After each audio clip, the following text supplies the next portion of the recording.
Sunday, January 6, 2008. Dear Diary, we went to Stoltzfus today for services. As usual, the tourists stopped to stare at us in our horse and buggy. One Englishwoman even got out of her car to take our picture. I wish they would understand how this makes us feel. Maybe if they knew who we were and more about our beliefs, we wouldn't seem so odd to them. We are different because we don't accept worldly things in our life. Some even call us martyrs. Our ancestors mainly came from Europe, from Switzerland, northern Germany, southern Germany, and Holland. We were originally part of the Mennonites, but we eventually broke away to form our own church called the Amish. Our church was named after our founder, Jacob Oneman. He and his followers believed that the Mennonites were straying from the doctrine and becoming too worldly. The Mennonites and the Amish do not believe in infant baptism. We call ourselves Anabaptists. We believe that it must be a conscious decision that is made when we are young adults. I can't believe that I am almost ready to make the commitment. Many of the English who come to look at us don't understand what it means to be Amish. We dress differently and our lifestyle is different, but is that the only difference between the Amish and the English churches? I remember a story my grandfather who lives with us told me. Years ago, when a group of English came to see our farm and speak with him, asked, "What does it mean to be Amish?" My grandfather thought about it, replied, asking the group a question of his own. "How many of you have TVs in your homes?" The entire group raised their hands. He asked them another question. "Now, how many of you feel that you would be better off without TV in your homes?" Again, they all raised their hands. The third question my grandfather asked the group was, "How many of you are going to go home and get rid of your TV?" No one raised their hands. My grandfather says that is what it means to be Amish. Our church believes that if we see or experience something that is not good for us spiritually, we will discipline ourselves to do without. The English do not know how to do without. I wish the English would understand that our people have always had to do without. We even suffer religious persecution. Benjamin Franklin promised our ancestors a safe place to live and practice our beliefs without conflict in Pennsylvania. That is how we came to this land. Monday, January 7, 2008. Dear Diary, thank goodness it is Monday. I had no laundry to do today, but I have to go to the schoolhouse to help the teacher. Like many things about us, people don't understand our educational beliefs. All the children in our community attend school until 8th grade in a one-room schoolhouse. We believe it is important to learn the basics to get through life, and it is much more important for us to learn at home and on the farm. We don't have formal teachers. The teacher is usually a single woman who did very well in school. Once she gets married, her responsibilities in the home will prevent her from continuing to teach. School is the first time we learn English. We also learn reading, writing, math, and geography, along with vocational training and socialization. After we have finished our formal education, we continue learning at home. The boys learn farming, and the girls learn homemaking skills. Our practice of attending school until the 8th grade has created many conflicts for our people. The Amish don't believe in conflict, but if someone tries to force their beliefs on us, we will try to peacefully dispute the issue. Some Amish have even gone to jail or court to defend their beliefs. Tuesday, January 8, 2008. Dear Diary, another day is beginning. Today I am staying home. The women are gathering at our house to work on quilting. I always enjoy the time I spend with the women in my community. I learn a great deal about quilting from them. I enjoy listening to stories from the older women as we sit around the quilt frame. Our supply for sale at the local market is running low, and we have the Yoder wedding coming up next month. We always have our weddings in the winter after the harvest.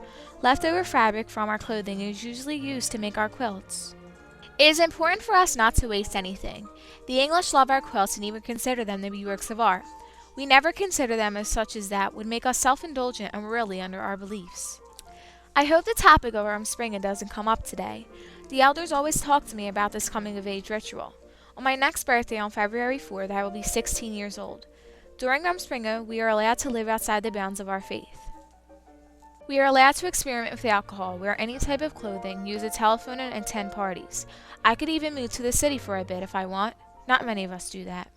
We usually just go bowling and take part in activities which are supervised by church elders. The planned activities are mild compared to what some teenagers participate in. I don't think I want to go wild, but it will be fun to have privileges that I've never had before. The elders keep reminding me what I've learned for the past 15 years. They hope this will help me make the most important decision of my life. Once I have experienced the English way of life, I have decided if I want to become a member of the church. My Rumspringa, or running around, will not end until I agree to be baptized into the church. After I am baptized, I will be an adult member of the Amish community. Rumspringa seems scary, but I am almost 16. I think I am ready. Wednesday, January 9, 2008. Dear Diary, today is Wednesday, which is one of my least favorite days of the week. In fact, both Wednesday and Saturday are my least favorite days of the week. They are laundry days. Our community does their wash on these days. The English, for some reason, love to drive by our homes to look at our laundry. Sometimes they even take pictures. I guess they wonder why our clothes are all the same.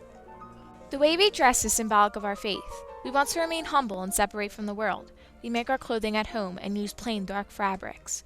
Our men must remain humble too. They wear straight-cut suits and coats without collars, lapels, or pockets. There are never cuffs or creases on the men's pants. They wear suspenders because belts are forbidden, as are sweaters, neckties, and gloves. Men can have buttons, but women use hooks and eyes. The men have to shave until they are married. This is not only a church dress, it's also her wedding dress. At the wedding is the last time that she wears the white. After the ceremony is over, she comes up to her room, takes off this cape and this apron, saves them for the rest of her life, because the next time she's wearing them, she's wearing these two pieces in the coffin. Married men must let their beards grow, but they never have a mustache. Women wear solid-colored dresses with long sleeves and a full skirt. Their dresses are almost always covered by an apron. Women or men never wear any kind of jewelry, not even a wedding ring. Thursday, January 10, 2008. Dear Diary, today we had a busy day again.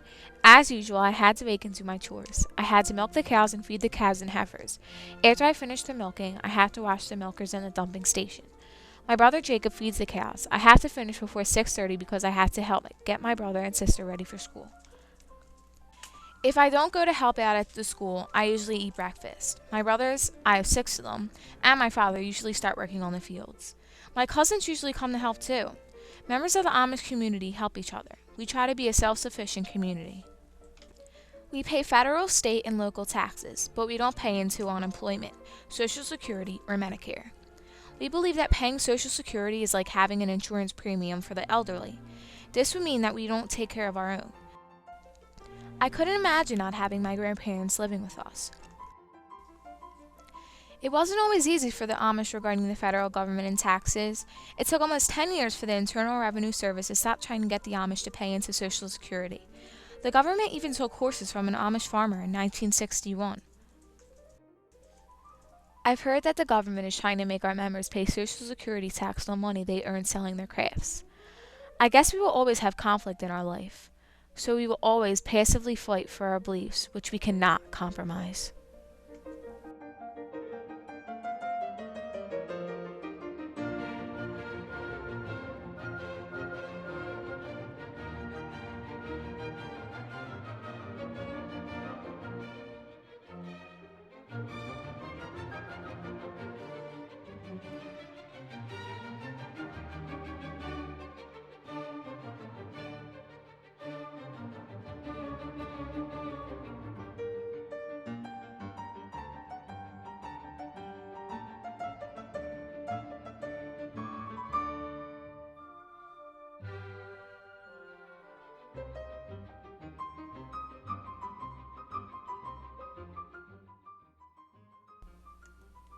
This movie is dedicated to the 5 girls who died as a result of the nickel mines shooting in Lancaster County, Pennsylvania on October 2, 2006. Before their children were even buried, the friends and family of the deceased had already forgiven the shooter, Charles Carl Roberts IV.